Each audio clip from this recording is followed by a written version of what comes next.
Welcome back to another video, guys. I'm Robbie. I'm Jye. And today we're looking at Joe Wright's latest film starring the great Gary Oldman, Darkest Hour. Hope you guys enjoy. We must now select my successor, and it's only one man the opposition will accept. He stands for one thing, and one thing only, himself. Why have I been forced to send for Churchill? His record is a catastrophe. Let them see your true qualities, your lack of vanity. Yeah, my iron will. Your sense of humour. Ho, ho, ho. Your Majesty. It is my duty to invite you to take up the position of Prime Minister of this United Kingdom. I speak to you for the first time as Prime Minister. Darkest Hour was directed by Joe Wright and it stars Gary Oldman, Kristen Scott Thomas, and Lily James.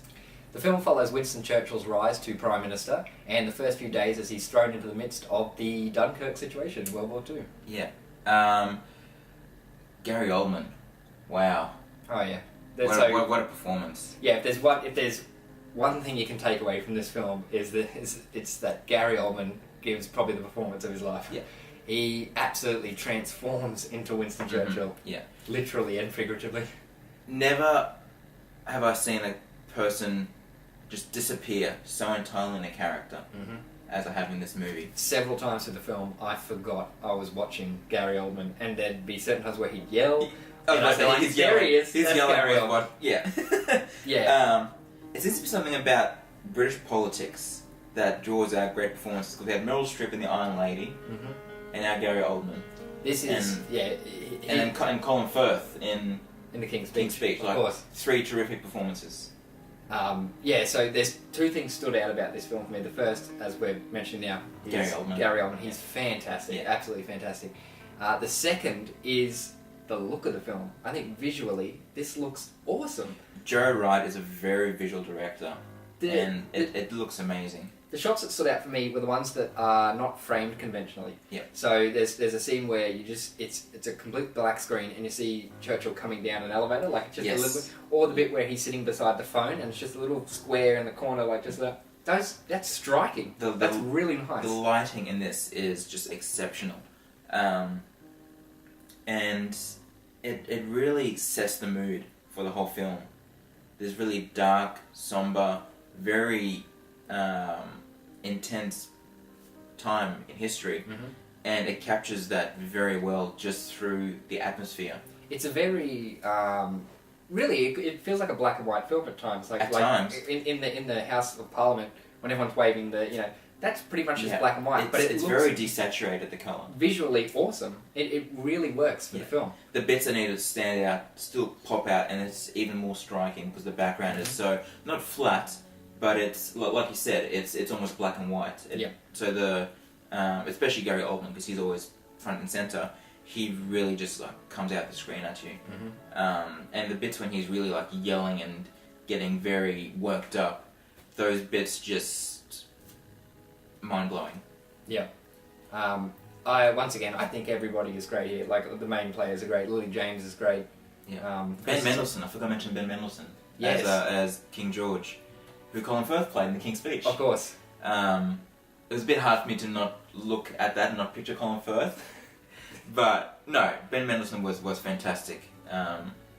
They all were. Lily James gives a very subdued but emotional performance. Pretty reserved. Well, once again, she can stand up beside Gary Oldman, so that's no easy feat, I would assume. Kristen Scott Thomas, another great actress. We don't see much of anymore. But she was fantastic as Churchill's wife, and then in the just in the political party, you got Neville Chamberlain and Halifax, and I can't remember the actors who played them. I know the Neville Chamberlain actor. He was in Marigold Hotel, and he's a great actor. And I've seen Halifax before. The whole time I was watching the film, Neville Chamberlain's actor, I was trying to figure out where I'd seen him before. I could not. Marigold Hotel. Trying to figure where I'd seen him, yes. Very, very, very, very well done.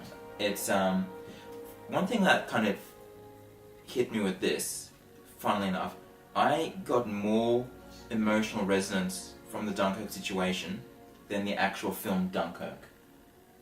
Yeah, I'm going to agree with you. Yeah. I think the same thing. I know this is a very unpopular opinion, but like, as I've said before, I'm not a big fan of Dunkirk.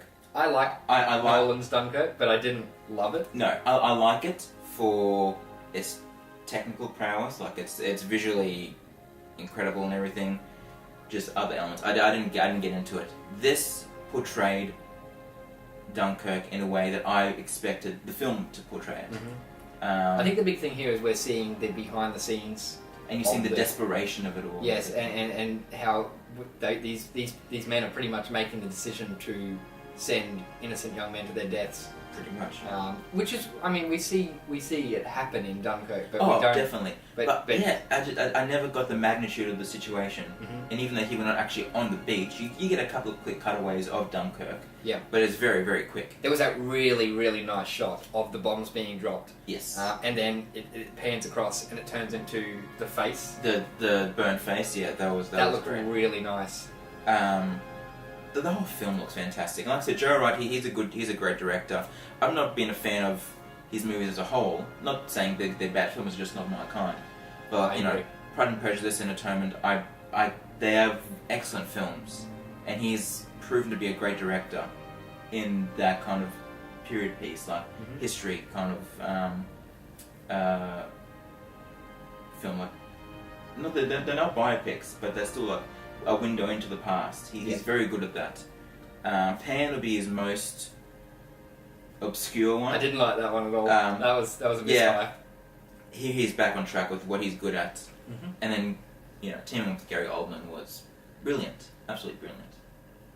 And I mean, we've got to have a shout out to the makeup people who did Gary Oldman's prosthetics. Phenomenal. Because I was looking the entire time to try and find anything, just like a little scene or something to show that he's wearing makeup. It looks like he's actually Winston Churchill. Yeah, he does. It's incredible. Yeah. It is incredible work. The only thing that you could recognise in Gary Oldman is his eyes. The entire time I was like, yeah, Sirius Black, he's right there. And yeah, every time he started yelling, it's like, okay, I'm hearing him now. Yeah. But yeah, while I think a lot of this is amazing, I thought the story, I just wanted slightly more, and it's hard for me to kind of, I mean, I can't really spoil the film because it's history, but I won't say anything about how where it ends up or anything like that. But I was expecting a bit more, given what we're working with. I thought the pacing was a bit off at times.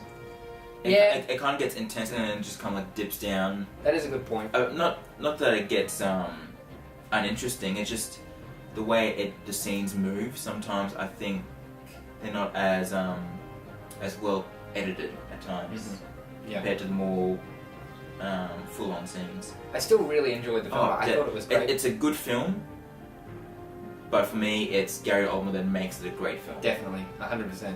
And I liken it to The Iron Lady. I thought The Iron Lady was a decent film. I don't think it was a great film, but it was great because of Meryl Streep's performance. She was almost too good for the film. Yeah. And I think it's kind of a similar situation here. For sure. Gary Oldman's level of acting is not quite where the film is at. You've said it perfectly. Yeah. Overall, it's a good film. If you love these kind of historical dramas, definitely go see it. If you're a fan of Gary Oldman, definitely go see it. Or if you just want to see pretty much one of the front runners for the Oscars, then go see it. Yeah, exactly. It'll be out there. And it's even a bit of a nice companion piece to Dunkirk. Whether you like the film or not, it does give the other side of the event.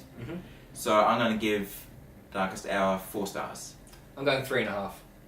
We shall defend our island, whatever the cost may be. We shall fight on the beaches.